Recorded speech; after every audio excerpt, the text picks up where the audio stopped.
ఇప్పుడు బేసిక్‌గా పబ్లిక్ టెండెన్సీలో వచ్చిన చేంజ్ పార్టీల ఆలోచన ధోరణిలో కూడా వచ్చింది. రోడ్డు మీద ధర్నా చేస్తేనో, రాస్తారోకో చేస్తేనో చేసినోళ్ళని తిడతన్నారు తప్పించి, దాంతో పరిష్కారం అయిపోతుంది అంటున్నారు తప్పించి, మన కోసమని ఎవడు ఫీల్ అవ్వట్ల. మీరు చూడండి కమ్యూనిస్టులు మీరు ఇందాక అన్నట్టు కమ్యూనిస్టులు నిరంతరం ఉద్యమించేవాళ్ళు. నాకు తెలిసి నేను సిటీ కేబుల్‌లో పనిచేసేటప్పుడు వారంలో ఒక్కరోజు కూడా కమ్యూనిస్టుల ప్రోగ్రామ్ లేని రోజు ఉండేది కాదు. Including Sunday. ఒక్కో రోజు 2, 3 ఉండే. ఎంఆర్ఓ ఆఫీస్ దగ్గర సిపిఎం చేస్తే సబ్ కలెక్టర్ ఆఫీస్ దగ్గర సిపిఐ చేసేది. అసలు రోజు వార్తల స్ట్రింగర్లకి కమ్యూనిస్టులు బాగా లైఫ్. ఎందుకంటే కనీసం 2 లైన్ల వార్తనే వేస్తుంది కదా పేపర్లో. మనకి ఒక కాలం డబ్బులు వస్తాయి ముందు. అందుకోసమని కమ్యూనిస్టుల ప్రోగ్రాం జరగాలని కోరుకునేవాళ్ళం అప్పుడు.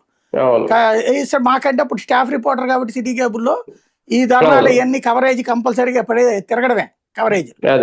అప్పుడు రోజుకి 3-4 ప్రోగ్రాంలు ఉన్న రోజులు చూసాం. పొద్దు నుండి రాత్రి దాకా ఉండే చూసాం. ఇప్పుడు అది కమ్యూనిస్ట్ అసలు ఏమైనా స్పందిస్తున్నారా?